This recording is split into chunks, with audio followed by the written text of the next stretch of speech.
जे सातत्यानं लढाई लढताना दिसतात अशा सर्वांच्या लाडक्या ताई मेधाताई पाटकर,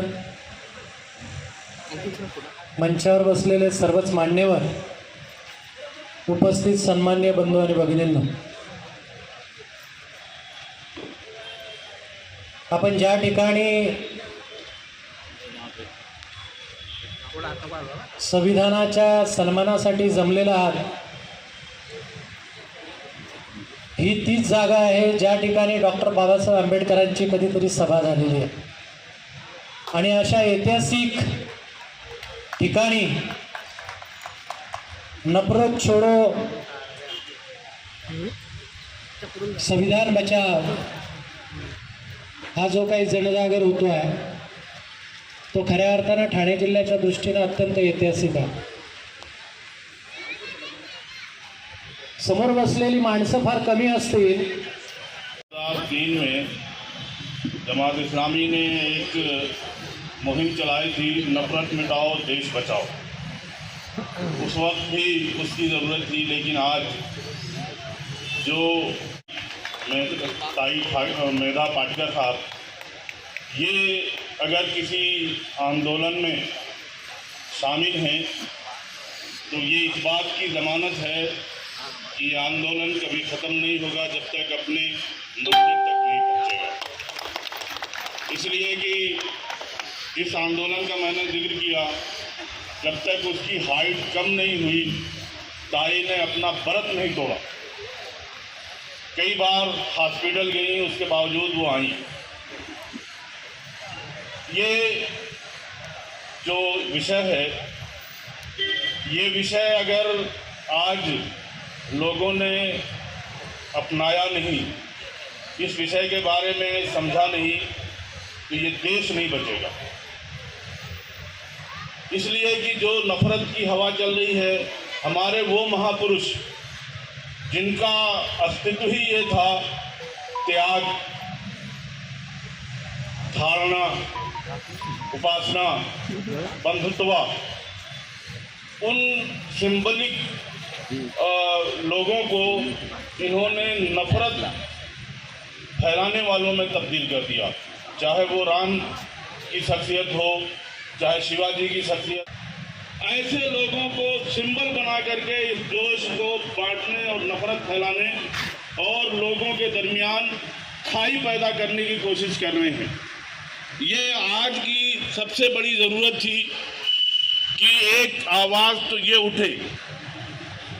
जो भारत जोड़ो की यात्रा कर रहे हैं राहुल जी, वो एक आवाज़ है, लेकिन उससे ज़्यादा इस संविधान को बचाने का है।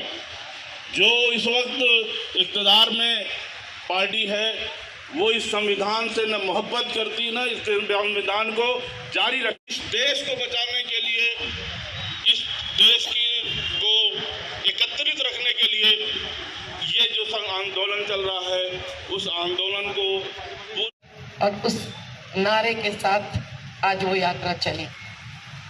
हमारा निर्णय हुआ था कि नफरत छोड़ो एक हिस्सा है सिक्के का, और दूसरा हिस्सा है संविधान। नीति में और सर्वधर्म समभाव समाज में इन मूल्यों के चौखट को मानते हैं, वो सब एक है। वो समाजवादी विचारधारा के हो, मार्क्सवादी विचारधारा के हो, गांधीवादी हो, अम्बेडकरवादी हो, जो राजनीतिक दल हो या जन संगठन। और इसीलिए जन जन से संवाद इस मुद्दे पर संविधान के पक्ष में, संविधान के मूल्यों के आधारित करना जो चाहते हैं, वो अपनी अपनी यात्रा में नफरत छोड़ो का भी नारा देंगे और संविधान बचाओ का संकल्प भी व्यक्त करेंगे। ताई काय सांगाल, ज्या पद्धतीने आता तुम्ही ही जे नवीन यात्रा जी निघालेली आहे, नफरत छोड़ो संविधान बचाओ यात्रा, नक्की काय संदेश देणारा तुम्ही संपूर्ण देशभरात?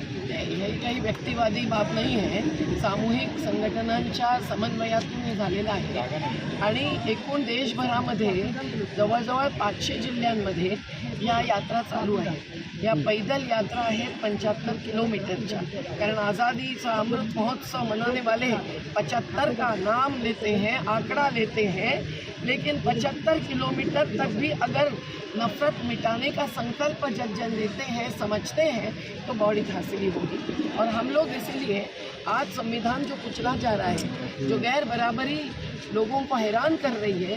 बेरोजगारी और महंगाई कोई प्राकृतिक आपदा नहीं है, ये अर्थव्यवस्था ने थोपी हुई आपदा है। और ये इसलिए है क्योंकि मुट्ठी भरों के हाथ में संपत्ति केंद्रित है, जो संविधान के अनुच्छेद 39 के खिलाफ है। सकस आहार नहीं मिल रहा है महिलाओं को, विधवा पेंशन नहीं मिलती है, राशन नहीं मिलता है, अंगूठा नहीं चलता है आधार कार्ड में। कैसे कैसे हालत करोड़ों की संख्या में आज भारत के जन भुगत रहे हैं। इस मुद्दे को जो अस्मिता को उकसाने से, एकजुटता तोड़ने से भुलाया जाता है, और जो सही अधिकारों के लिए एक चुनौती देने वाली एकता हम लोग करते हैं हासिल, उसको तोड़ा जाता है। सामाजिक जन आंदोलनों से आज शासनकर्ताओं को नफरत हो गई है, और इसीलिए हर आंदोलन को कुचलने की साजिश, ये भी संवैधानिक अभिव्यक्ति के अधिकार के खिलाफ है। तो ये दोनों बातों को एक क्या बोलते हैं, एक सिक्के के दो बाजू मानकर हम लोगों को जोड़ना चाहते हैं। संगठन शक्ति बनाती है तो जनतंत्र बचेगा, अन्यथा संसद में और विधानसभा में कोई भी विकास की संकल्पना पर, यहाँ के समता और न्याय के अभाव पर कोई चर्चा नहीं होती है। उनको सवाल पूछने तक का अवकाश नकारा जा रहा है। तो हम ही लोग हैं जो जन संसद बनाते हैं।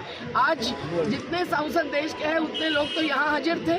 तो इस जन संसद में जो संकल्प लेते हैं, जो कटिबद्धता व्यक्त करते हैं, वही इस यात्रा को आगे ले जाएंगे। और अनेक यात्राओं का मिलकर 26 जनवरी से 30 जनवरी तक जो दिल्ली में कार्यक्रम होने वाला है, उसको हम आंदोलन का रूप देने वाले हैं।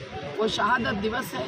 इस दिन सायरन भी आजकल बजाना बंद किया है शासनकर्ताओं ने। 5:17 पर जब महात्मा गांधी की हत्या हुई थी, तो गांधी की हत्यारे को सम्मान देने वाले, बिल्किस बानो के बलात्कारियों को सम्मान देने वाले इस संविधान को कुचलने वाले हैं।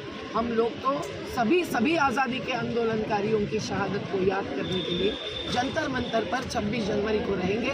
इसमें राकेश टिकाइट जैसे किसान नेता रहेंगे, कई सारे धर्मनिरपेक्षता मानने वाले राजनीतिक दलों के प्रतिनिधि और नेता रहेंगे, कुछ राज्यों के मुख्यमंत्री रहेंगे, और जन के प्रतिनिधि संगठित शक्ति लेकर तो आएंगे।